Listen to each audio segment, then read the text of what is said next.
speaking of running amok, Yeah. I think the Dodgers are getting going off base and going crazy. I get it. They won the World Series. They beat the Yankees in 5 games. They have a lot of reasons to be excited. This team has had a lot of failure. You know, like the Dodgers, their history. Like anybody know what the nickname of the Brooklyn Dodgers was? Anybody know? The Brooklyn Dodgers. You know what it was? Brooklyn Dodgers? What was it? Their nickname, Dem Bums, D-E-M Bums.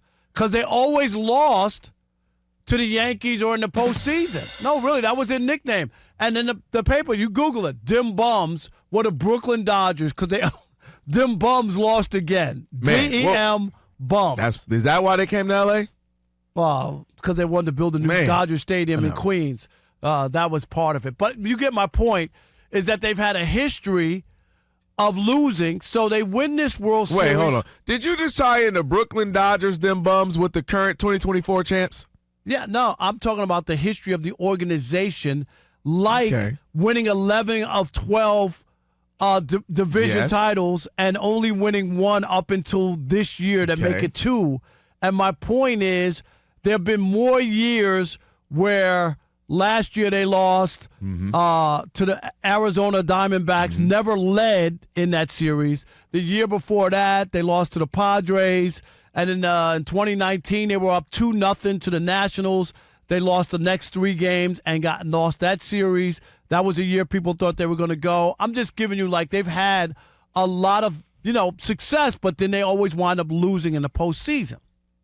So my point is that they've won this World Series, and now they're feeling themselves, like ripping the Yankees and ripping their players and saying, like, calling them names and all this. And Joe Kelly, who I don't remember doing anything in the World Series, that I missed this year. Well, but that's what I'm saying. I don't remember. I'm just him. saying he's had some big moments for the Dodgers. But he's like the biggest talker. And Rob G, he was on a podcast, right? And here's Joe Kelly, the pitcher Joe Kelly for the Dodgers, ripping the Yankees. We were saying every single game, just let them throw the ball to the infield. They can't make a play. I mean, you saw Shohei got an extra base going to third on sloppy Glaber play.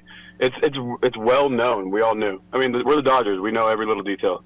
It was a fun series. I mean, they almost snagged a couple wins. You know what I mean? But I mean, if it was like the NCAA, like basketball, baseball, hockey, or football, I mean, like it was just a mismatch from the get-go. Like, we had a playoff re-ranking. Like, they might be ranked 8th or 9th best playoff team. You know what I mean? Like, you're putting the Padres ahead of them. You're putting the Phillies ahead of them. You're putting the Mets ahead of them.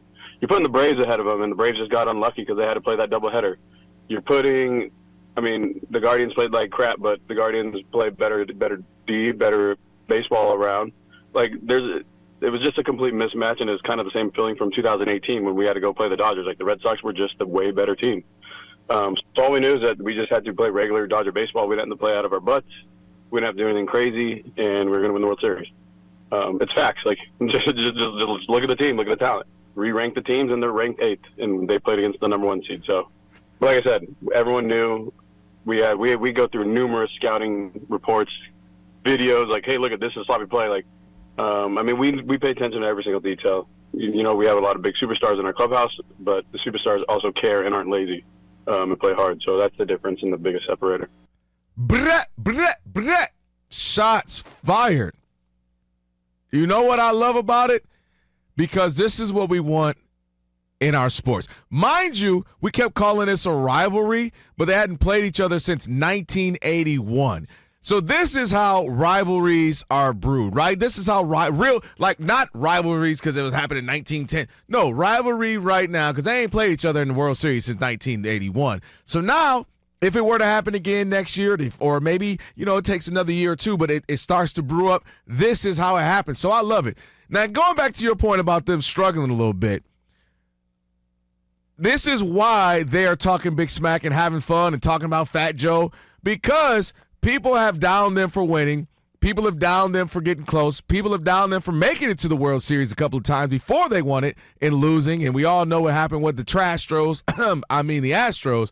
So I think they're flexing their muscles now. Like, they've always been very calm and just, and well, we tried and we play hard and we'll have to go out there and play harder and figure out things in the offseason. They normally are that. I think they finally got enough of that, and I also think that's why they were going to win. I told Rob G, I told you that from the beginning of the postseason. I like this approach. Talk a little smack. Get a little crazy. Let them hang a little bit. You know what I mean? You don't have to always be the most professional, methodical, and very intentional and this and this. Go out there, have some fun, talk some smack. You need some Joe Kellys on your team, some Teoscar Hernandez on your team, even Shohei, flexes out there a little bit. I like this version of the Dodgers. I don't like when they get too businesslike and, when they're even in their losses or wins, we just got to stay even keel. Show some emotion. I like it. People been talking smack about you for years, talking about all your wins aren't good enough. Going to the World Series ain't good enough. Winning in 2020 wasn't good enough. It didn't count because of this. Man, I'm talking big-ish. And I like it. And I hope the Yankees heard him and get mad. What did Joe Kelly do in the World Series? Can you give me a stat? Hold on. Let's hear it. How about nothing? He didn't even play. Don't disrespect the amount of Gatorade he was getting people. But Joe Kelly... To say that when he didn't even contribute, that's the part that is so lame that he's talking about. They didn't even need him, Joe Kelly, to win the World Series, and he wasn't a part of it. I know he was on the team. I can't disagree with that. Okay, that's the last guy who should be throwing arrows at people. And the other part is all of this talk about the Dodgers was warranted because there's no way the Diamondbacks should have beat them last year where they didn't even never led in this series. It just shouldn't have happened. They had way too much talent. The year before, I think they beat the Padres like 17 out of 21, and then they lost the playoff series to them. Again, they totally dominated during the regular season. So those things were all warranted. And it's just win with some grace. Win with some grace. Because I didn't hear anything. Like, if Joe Kelly was really that dude, he would have said all of this before the World Series. Well, okay? he's the one guy that does talk smack all year round. But before the World, if I heard this stuff, they're lazy. This is going to be a whitewash. Those stars over there, they're this and that. Now you got my attention if you do that before and then it comes to fruition.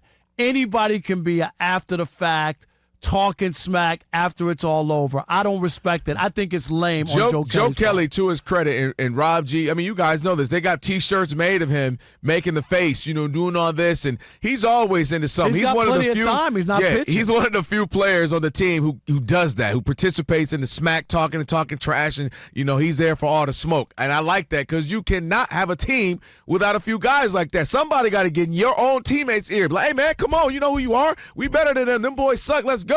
You need that on a team as much as you need some even kill guys and some super professionals. You need a couple guys who are ready to go out there and get into a brawl and get out there and let them hang a little bit. And I like that. So for me, I don't mind a little trash talk because now the Yankees like, what? Oh, word? That's what he said? Okay. And I do. And also it turns me to a question. You watch a little, more than me. You maybe keep up with the Yankees more. Were they sloppy throughout the season? I mean, that's a legitimate question. Like, were they more known to be not as Aaron Judge made his first error in the outfield. Okay, so. But I'm going to ask you this is a real question. Yeah. I mean, there were miscues or whatever, but they also played and made some plays and stuff. Sure, it was magnified because they all came in one inning. Like the Aaron Judge thing is like totally out of left field. That inning.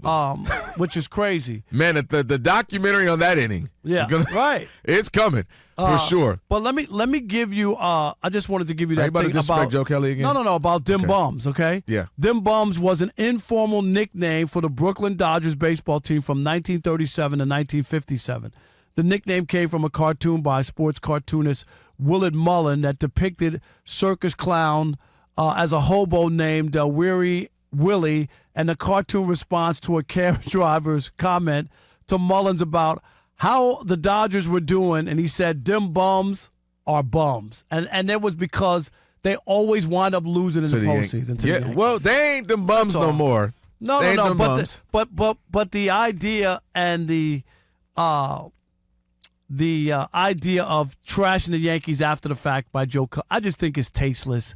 You won the World Series. You weren't even a big part of it, like that. If this was coming from Mookie Betts or somebody, I could respect it a little bit more. You know what I mean? Because at least they did something in it. But for Joe Kelly not to do anything is crazy. And I will say this. This is what happens. We talk about it. When you get these podcasts, like, you're going to get guys on because you can't always get a Mookie or a Shohei or a Freddie Freeman, right? So you get the other guys. You get a Kike, you get a Joe Kelly, you might get a Blake Trinan who wouldn't say anything. But you just get these other guys on the team, and then they say something because they're talking to you. They're feeling themselves. They've had a couple. We got the mics going.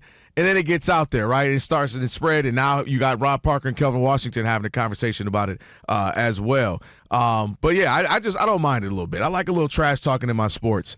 Having a conversation about the Dodgers, specifically Joe Kelly, been talking some smack, which he is known to do, talking big trash about the Yankees, talking about their fundamentals as a team, the players, and they knew they were going to beat them, and there wasn't nothing to it.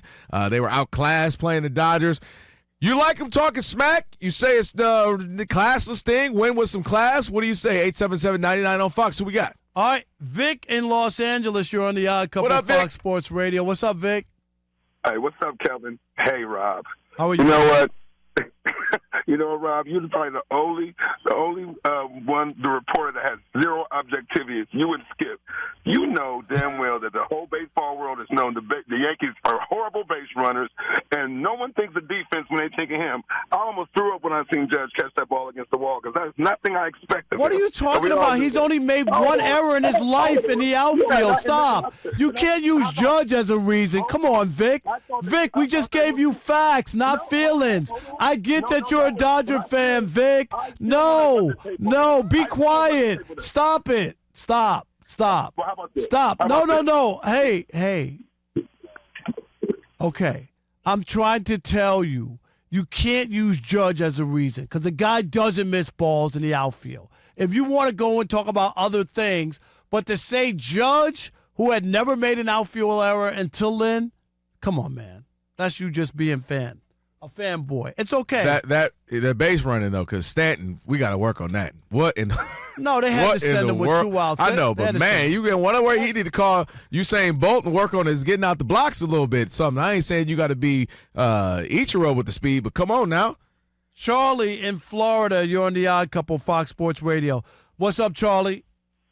Yeah, man. Hey, what's up? So, anyway, Joe Kelly, he just trying to make himself relevant again, okay? Ever since that pouty lip, you ain't heard nothing about him, all right? Right. And I ain't going to lie. I love him, and I respected him. That was awesome when he did that, but you didn't do anything now, man. Right. I can't be part of the team, Charlie. Right. You didn't do a thing to warrant all of that. Wait, you know who else didn't do a thing? Blake Kershaw didn't, but he was up there getting crazy on the parade. He didn't talk about the Yankees, though.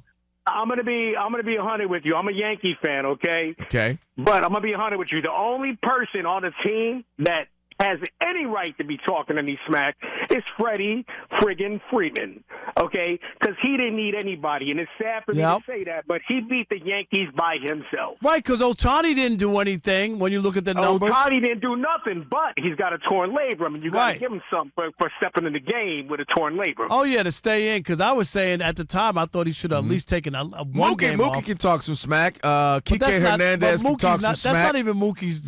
Hey, that is Mookie. The real Mookie, that's what they appreciate the call, Charlie. You know Mookie. Man, I tell you what, Mookie is one of my top 5 boys. I've never seen him trash or say anything. And that makes me mad because the real Mookie. Yeah, but he's that's one thing about baseball. He's a smart man. The G golly shucks drives me crazy. Come on now. You've been in clubhouses. Baseball players be in there lit, wild, crazy, talking smack, and as soon as the microphone comes, well, gee, I just, we played hard and, well, we got to, work on my swing and, man, say something. So you must hate Patrick Mahomes. Like with a passion. Thank you, because he doesn't say anything. Because he does the exact same thing. He says it on the field. Thank you. All the mic'd up moments, he'll go back and forth with Crosby and whoever. He don't say nothing. No, he's like, we got to respect our opponent. They play hard. Both teams are well coached. I'm gonna really answer this question. Tom Brady, gee whiz. Oh, Tom Brady was horrible at that, which is why we were all blown away once he got away from Bill Belichick. We're like, oh, he's got a personality. I get what you're saying, Rob G. The only reason why I feel like it's a difference between Russell Wilson and Patrick is because Patrick Mahomes, we all feel like it's kind of tongue-in-cheek. Like, I'm just doing what I'm supposed to. Russell Wilson, you feel like legitimately like, dude, like, it's okay to say something every now and again. You got to come out here and go Hawks. Like, Patrick Mahomes, I know for a fact it was like this. This is how it looks. Man, pump y'all can't get some. What y'all want now? What? Hey, hi, hey. Like, I know he was just talking big smack. You get what I'm saying? So I know he's putting on a little bit. So you like the Lamar Jackson style? Like yeah, Lamar, honest, he's a man of a very few words. But he's going to tell you. But he tells you exactly what he's thinking. And I'm not saying every time you get in front of him, you got to say something crazy. But, like, baseball players, man, it's a contrast when you're around them. And then, like, they hardly ever. There were people who got upset at Lamar, and not the minority of people, but were saying when they asked him about Derrick Henry possibly breaking 2,000 yards, like, yeah, I think he could do it. And they're like, oh, he's already saying that. They're that confident in themselves. Like, that's, oh, my God. And it's ridiculous. Right. And that's they didn't say anything. I mean, other than, I think he could do it. Not like, oh, yeah, for sure. He's going to run over everybody in the NFL. Yeah. It's because he's a quarterback. The receiver says it's not a big deal for running back. But because the quarterbacks, is what I would they tell talk them. about him in a different light. It is crazy. Man, let that man talk. I don't know. I just think Joe Kelly is the wrong guy. That's all. When you haven't contributed. That's all. But only thing I'll say is I get his mentioned personality, it, but you should have contributed to it. Well, only thing I'll say with that is like pick the sport. Not everybody can contribute. I mean, he didn't contribute at all, but like at a high level, like somebody, the caller was saying, oh man, such as only Freddie Freeman. Like, no, other people were contributing, they just didn't contribute at the level. And if you watch the parade, nobody was more hyped than Clayton Kershaw. He even said it on the mic, I didn't even do nothing, but I'm hyped. He was like going crazy. So if you've ever been a part of a team, I don't mind if you're a part of a team and you didn't necessarily do the most, but you were on a team. And anybody been on the team, everybody plays a role. Even if it's just you're the guy who's defending that guy really hard in practice. Like, that's literally your role on this team. I remember in 1986 World Series, mm-hmm. Lee Mazzilli was one of the reserve players. Mm-hmm. And the gentleman, they were celebrating in the clubhouse after with champagne. And Lee Mazzilli, like, I don't know if he got an at-bat or maybe one or two or whatever it was, and he was going crazy throwing champagne. And he was dousing the general manager, Frank Cashin, and he was being interviewed, and he said, on camera, no lie, he says, it's always the guys who do the least who celebrate the most. And I was like, wow. Because they love it. He said it right on camera. I was like, wow. Hey, he ain't necessarily wrong. Hey, they just happy to be there. Like, I was looking at in a building inspector. We got some pictures of when the Lakers won in 2020. It's some players on LeBron's back. I ain't never seen them. I'm like, wait, he was on the team? But they're like, we won. Hey, man, celebrate. Shoot, if you get a chance to get a win, you got to get a win.